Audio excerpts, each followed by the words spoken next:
3 days. That was all it took for Mikhail Volkov to bury the 3 men he had trusted with his life. They weren't inexperienced guards. They were elite professionals who had protected him through gang wars, assassination attempts, and betrayals that had destroyed rival crime families. Yet every one of them died the same way. Not because the enemy was stronger, because the enemy already knew exactly where Mikhail would be. Standing over 3 freshly covered graves, Mikhail reached a conclusion that terrified even his closest advisors. The greatest threat wasn't the gun pointed at him. It was the routine everyone expected him to follow. The next morning, his advisors presented a list of former Special Forces operators, decorated military veterans, and internationally respected security experts. Mikhail closed the folder without reading past the first page. Find me someone nobody would ever expect me to hire. 24 hours later, the conference room fell silent as a quiet, plus-size woman in a simple black suit walked through the door, carrying nothing but a slim case file.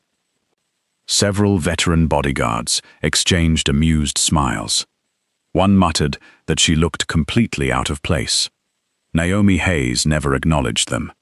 While everyone else was looking at her, she was already studying every exit, every camera, every reflection in the room. No one noticed, except Mikhail, and before the day was over, the woman nobody believed belonged there would become the only reason the most feared Mafia boss in Russia was still alive.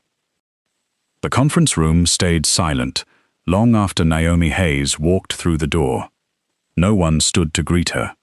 No one offered a handshake. Most of the men simply stared, not because they recognized her name, because they couldn't understand why Mikhail Volkov had chosen her. She wasn't tall. She wasn't heavily built. She carried no tactical backpack, no assault rifle, and none of the expensive gear usually displayed by elite protection specialists.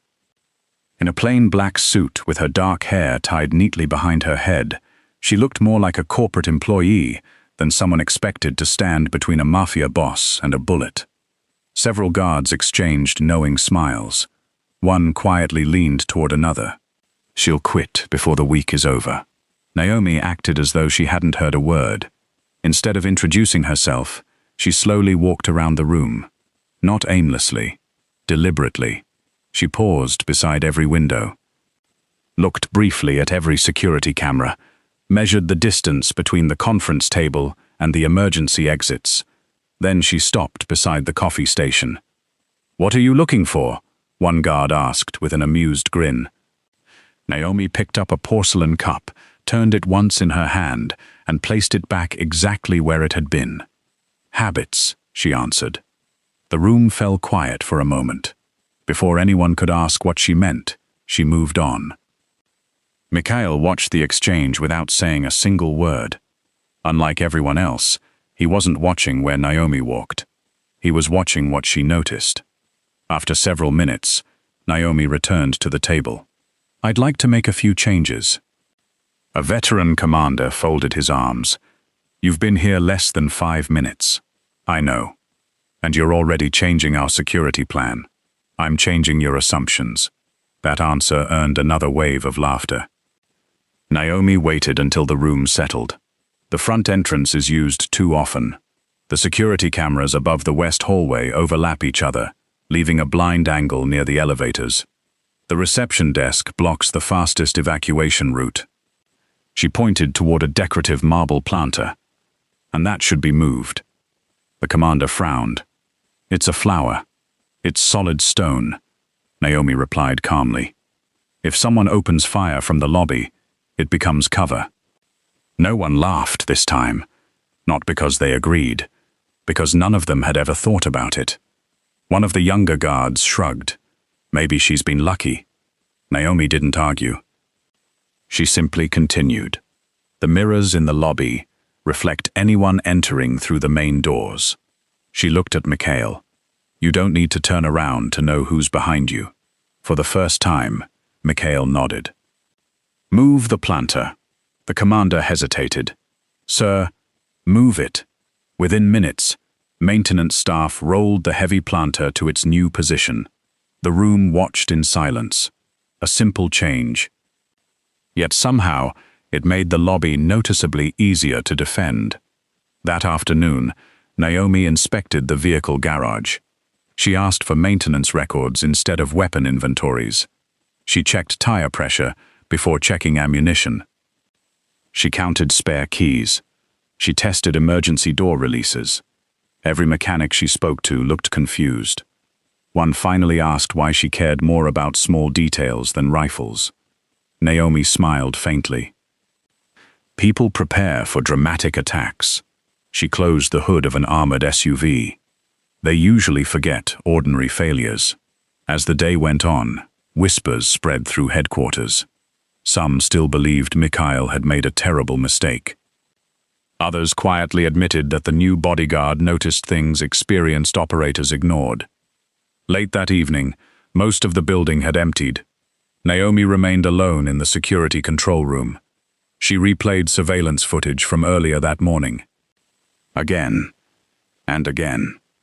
Not searching for faces, searching for patterns. Then something caught her attention. At exactly 8:17 a.m., a delivery driver entered the lobby.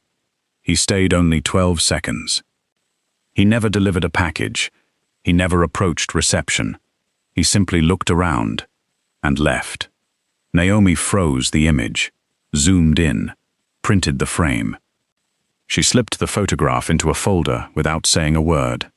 Outside the control room, Mikhail had been watching through the glass for several minutes. He didn't interrupt. He simply noticed the same thing he had noticed all day. While everyone else had been trying to judge Naomi, Naomi had been trying to understand the people who were watching him. And somewhere beyond the walls of Volkov headquarters, someone had already begun watching her. By sunrise the following morning, Volkov headquarters had returned to its usual rhythm. Drivers inspected armored vehicles. Security teams checked radios. Office staff hurried through the marble lobby, carrying coffee and stacks of paperwork. To everyone else, it looked like another ordinary day. To Naomi, it looked rehearsed. She stood near the lobby windows with a clipboard, saying almost nothing. She wasn't watching people. She was watching patterns. At 8:05 a.m., the same flower delivery truck from yesterday drove past the building. It didn't stop. At 8:11, a maintenance van parked across the street. The workers never got out. At 8:17, another courier entered the lobby, wearing the same company uniform Naomi had seen in the surveillance footage the night before. Different face, same logo, same route. He looked around once, then quietly left. No delivery, no signature, nothing. Naomi wrote down the time. Exactly 12 seconds. Again. She closed the notebook. That wasn't coincidence anymore. It was surveillance. She walked directly into the security office. Pull every camera covering the east side of the building from the last 48 hours. A technician frowned. For what? I want every vehicle that stopped for less than 30 seconds. Another guard overheard the request and laughed. You think someone's studying us? Naomi answered without looking up. I know they are. The room became noticeably quieter. Minutes later, the footage filled the monitors. One truck, 2 vans, 3 different couriers, different drivers. Different license plates, the same stopping point, the same 12-second pause. Naomi circled every frame with a marker. They're measuring visibility. One technician leaned closer. They're checking the cameras. No, she shook her head. They're checking his routine. At that moment, Mikhail entered the room. No one noticed except Naomi. She simply handed him the photographs. He studied them in silence. You found this overnight. I found enough. He looked at the repeated timestamps, then at the identical stopping position. Finally, he looked out the window. For the first time, he saw the street the way Naomi saw it. not as traffic, as preparation. "Cancel today's schedule," Naomi said. Several commanders protested immediately. "Impossible! We have meetings. The governors are already waiting." Mikhail asked only one question. "If you wanted to kill me," Naomi answered before he finished, "I wouldn't attack during a meeting. I'd attack while everyone was focused on getting you there." The room fell silent. Mikhail slowly closed the folder. "We leave." One commander blinked. "I thought you said, we leave." He turned toward Naomi. "You choose the route." It was the first operational decision he had ever delegated to someone outside his inner circle. Naomi unfolded a city map. She ignored every route highlighted by the security team. Instead, she drew a new line through narrower streets. It adds 6 minutes. It removes every location where someone has already studied your habits. The convoy departed just after 10. No sirens. No unnecessary speed. Only quiet movement. Inside the lead SUV, several veteran guards still believed the new route was excessive. One removed his headset for a few seconds while complaining about the change. Naomi noticed. She said nothing. She simply remembered. The convoy entered an older industrial district. Traffic slowed unexpectedly. Construction barriers narrowed the road into a single lane.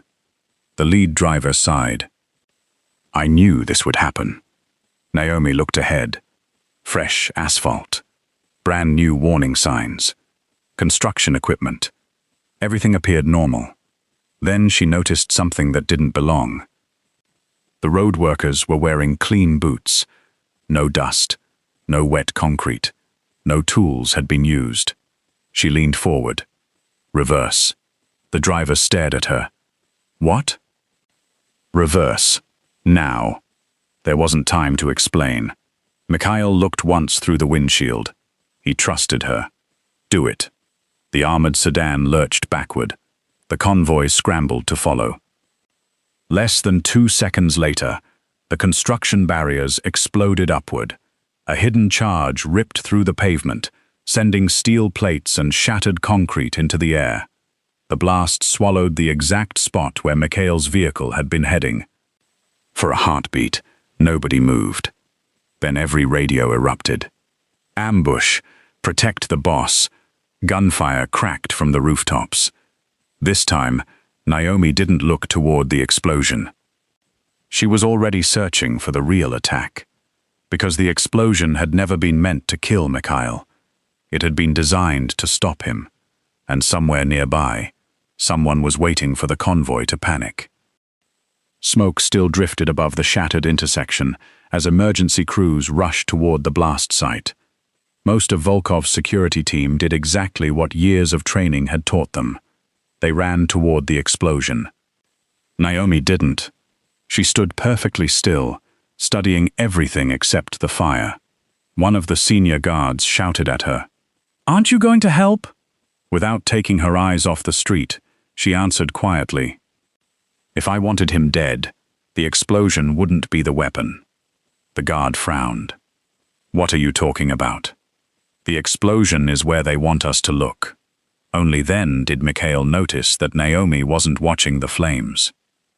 She was watching everyone who wasn't. A white delivery truck was slowly leaving the next block. Construction workers were already abandoning their tools. A man in a gray jacket crossed the street, without once turning to look at the chaos behind him. Normal people looked back. He didn't. Naomi raised her radio. "Block every bridge heading east." One commander protested immediately. "They'll scatter." "No." She shook her head. "Professionals don't run in panic. They disappear." Within minutes, police checkpoints sealed the eastern exits from the district. The delivery truck was found abandoned less than 20 minutes later. Inside, investigators discovered fresh work gloves, forged identification badges, and a detailed map of Mikhail's usual travel routes. Nothing connected the vehicle to its driver. Everything inside had been carefully wiped clean. As forensic teams searched the truck, Naomi quietly walked around it alone. She crouched beside the rear tire. Then she touched the dried mud stuck inside the wheel well. This wasn't driven through the city. An investigator looked confused. The soil contains fresh cement dust. She stood. It came from an active construction site. Within the hour, security teams identified the unfinished building where the explosives had been assembled. The attackers were already gone, but they had left behind one important truth. Someone had known exactly which route Mikhail was supposed to take.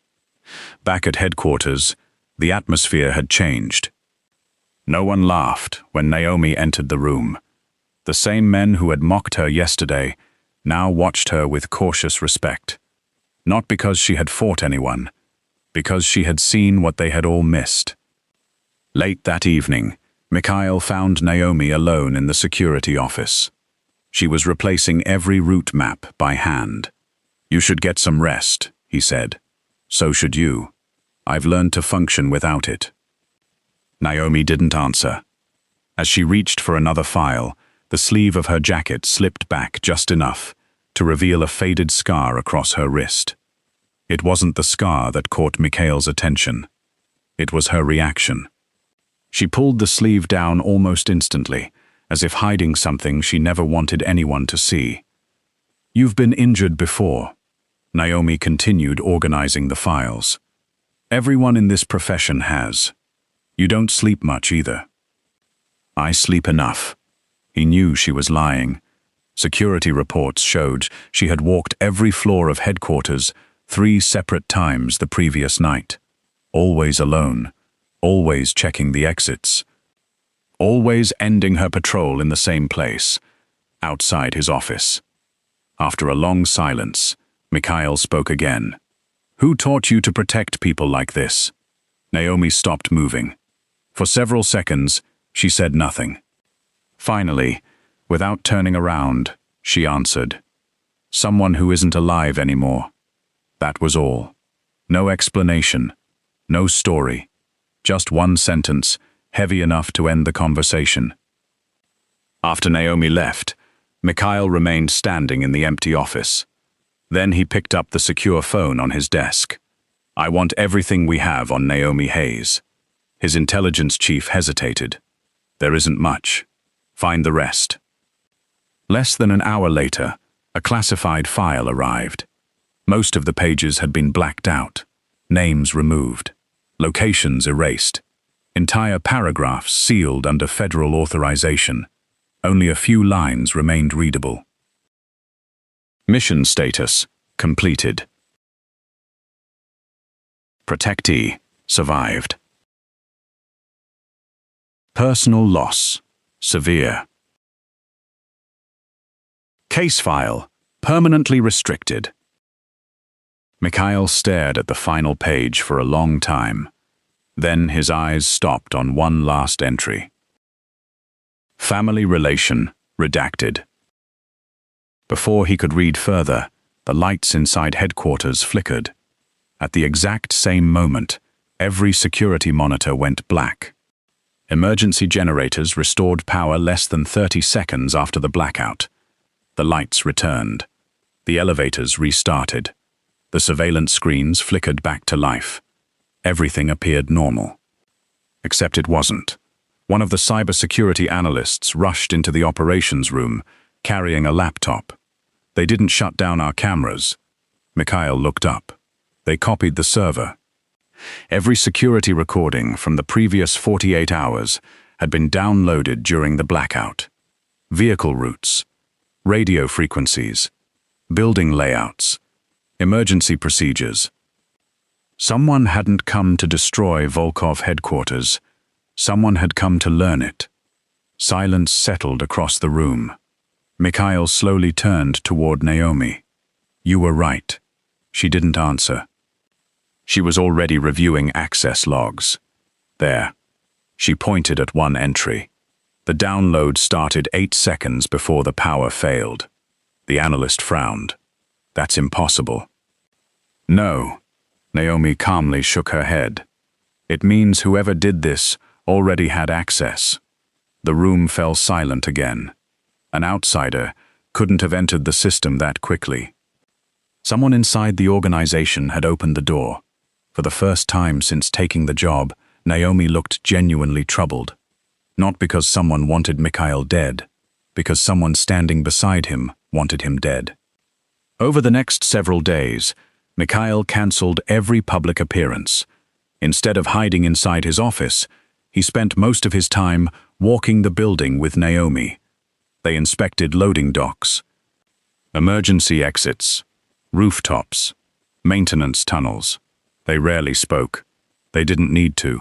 For the first time in years, Mikhail found himself working beside someone who noticed problems before he did. One evening, they stopped outside the employee cafeteria. A young janitor accidentally dropped an entire tray of dishes. The loud crash echoed through the hallway. Every guard instinctively reached for a weapon. Naomi didn't. She froze. Only for a second. But Mikhail saw it. Her breathing changed. Her eyes lost focus. She wasn't looking at the broken dishes anymore.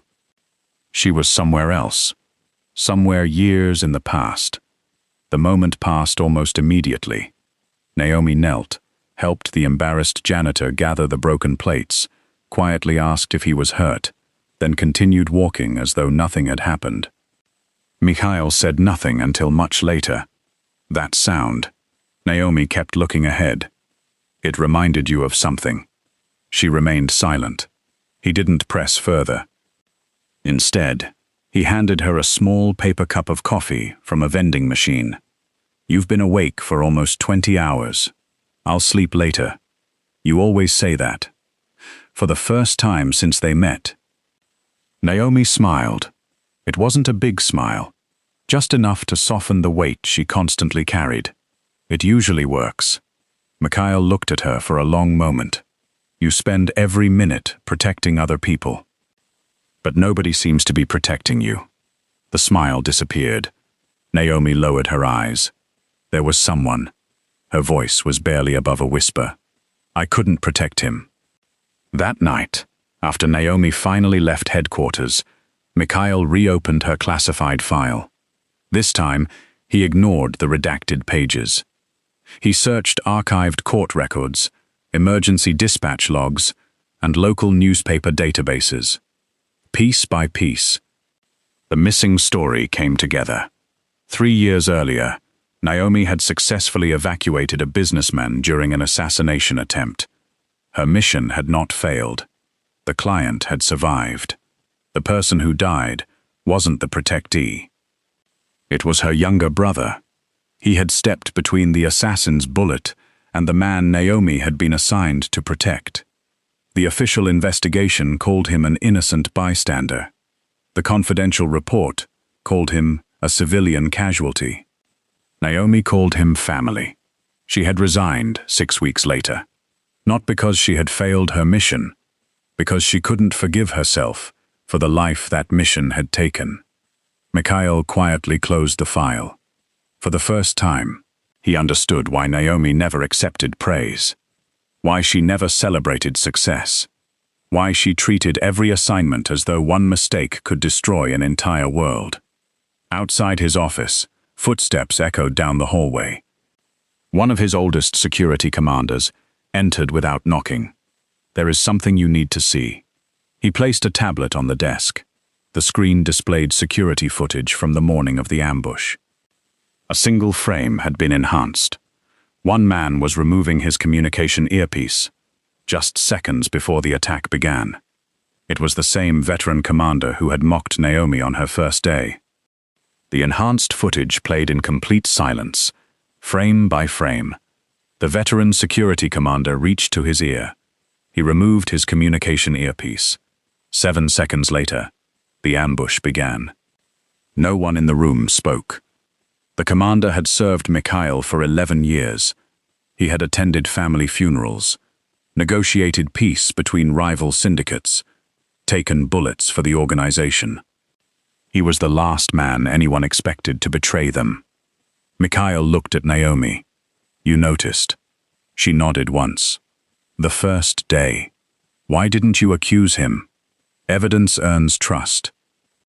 Suspicion destroys it.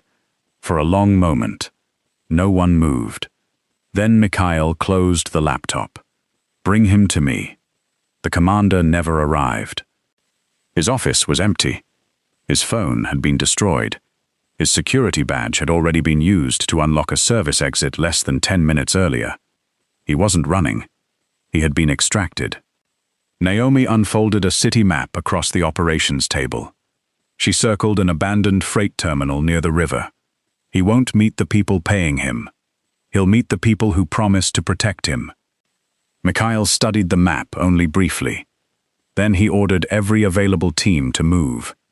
This time, Naomi rode beside him. No arguments, no protests, only complete trust. Rain poured over the deserted freight yard. Shipping containers formed narrow corridors between rusted cranes. Too quiet. Naomi stepped from the vehicle first. Her eyes moved constantly. Doors, windows, rooftops, reflections. Then she stopped. They're waiting. Gunfire erupted from both sides. The first wave wasn't aimed at Mikhail. It targeted his security teams. The attackers wanted to separate him from everyone else, exactly as Naomi had predicted. Smoke grenades filled the yard. Radio communication collapsed. Visibility disappeared. Somewhere inside the smoke, a familiar voice echoed. You always were too loyal, Naomi. Viktor Sokolov stepped into view. Beside him stood the missing commander. Neither man pointed a weapon. They didn't need to. A sniper already had Mikhail in his sights. Viktor smiled. You spent your whole life protecting people. And every time, you lost someone. Naomi didn't answer.